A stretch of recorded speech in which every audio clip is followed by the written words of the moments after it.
Hello, Dan. How are you? I'm super, thank you, Duncan. Actually, I'm not that super. I'm feeling a little bit under the weather, but hopefully you're good.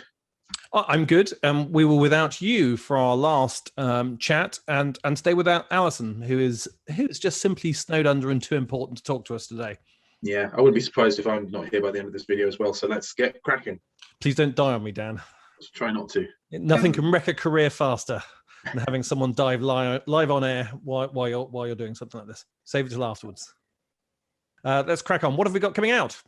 We've got 6 new cards in the Weird World collection this week, including the awesome Crooked Forest. This is the forest in Poland where the trees kind of bend in this weird way, and no one quite knows why. But they've all this kind of uniform bend at the bottom. Looks kind of like like Doctor Strange has had shenanigans in there.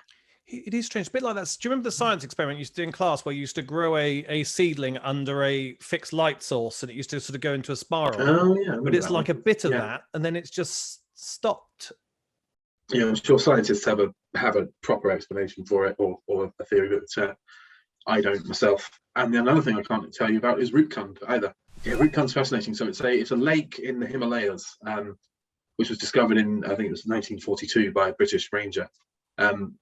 And he discovered it in the winter, and as the ice thawed, he found there to be hundreds of skeletons in there, human skeletons.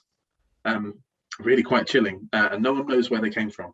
No, I understand they thought originally that they may be people who were murdered and disposed of in the war, but the bodies predate that by several centuries. No, it's madness. I don't know where they came from. It's amazing, isn't it? To go up to that height as well. Fascinating. But we don't know, which is why we've done a card, which is a shame. Yeah, and there's all kinds of other weirdness from around the world in that pack as well. Stuff like the Blarney Stone and the Bermuda Triangle can be found in that pack as well. I love this sort of stuff. It's a great little collection. So Dan, we got some one of my favourite collections, and we started relatively recently. Mythical creatures. I love a mythical creature. Me. Yeah, we've got some fantastic ones this week. We've got the Chimera, the Fairy, and the Thunderbird. The Thunderbird is my favourite of the three. It's not it's not the epic of the pack. The epic of the pack is Chimera. That's a very cool card. But I like the Thunderbird because it's this bird from Native American mythology, who promised the Native American tribes ruin and destruction unless they put an effigy of him on top of their totem poles every time, and that's why you see at the top of the totem poles they kind of branch out like that. I see. So basically forced into it. More or less, yeah. That's amazing though. So that's why, because it's a very familiar image, isn't it?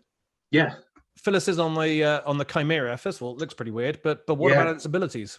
So the Chimera is a lion-like creature that has different heads and different tails depending on which mythology you follow. But the predominant one is kind of a snake tail and a goat head. And if you have played a hybrid animals card this game already, so you have to play the card before you play this card, or not on the same turn as this card.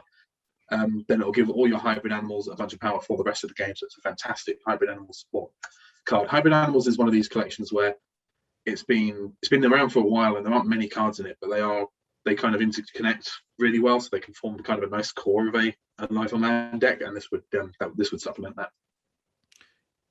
Good, yeah. No, I think that sounds like a pretty nifty ability. It's amazing though, isn't it? How many mythical creatures? Maybe people lacked a little bit of imagination in the past, but how many mythical creatures are just animals glued together?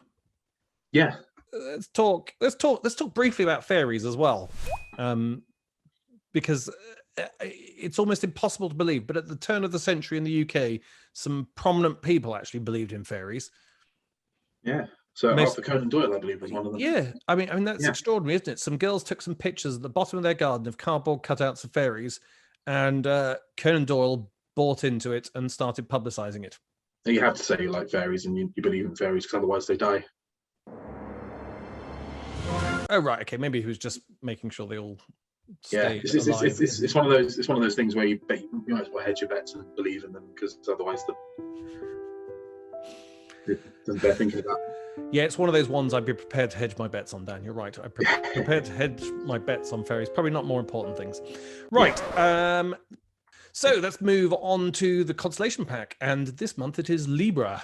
That's right. The Zodiac turns on Thursday, the 23rd of September. Libra is our new card. That's going to work with Yoga and Venus and give them a nice combo. The Yoga card is a fun one.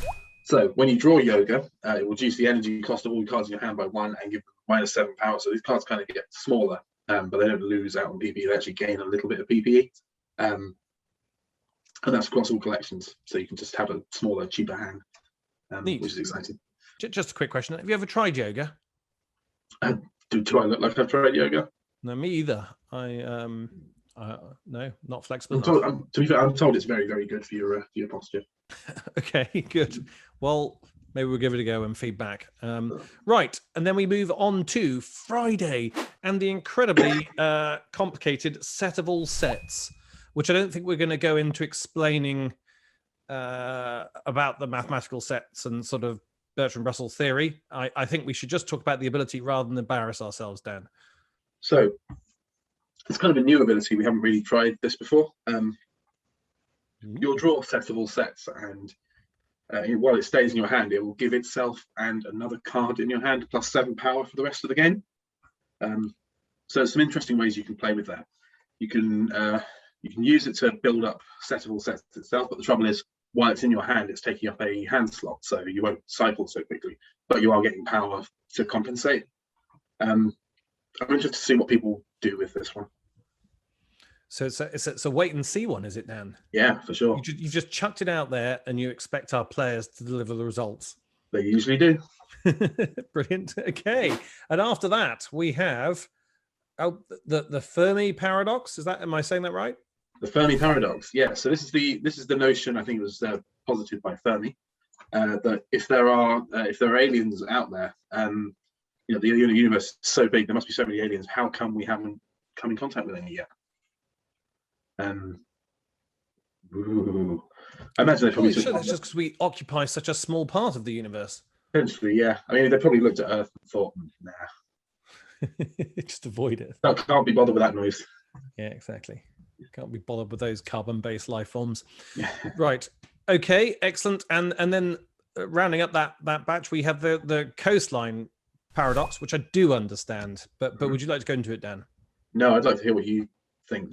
So I think I get the coastal paradox, Dan. Basically, it's because obviously little barnacles and all sorts of minute little details along the coastline, all of which, because you then couldn't take a straight line across them, effectively it means that the more you go into it, the greater the length it adds to your coastline because of the detail. I think that's it.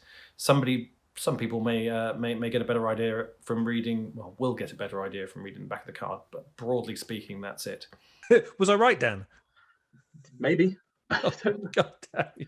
Okay, and finally, Dan, we've got the ship of Theseus. Go into that one for me, please. Indeed. So Theseus's ship, according to Greek mythology, is broken so much that basically every part of it is replaced. And at what point do you say this is no longer the original ship if all the parts have been replaced?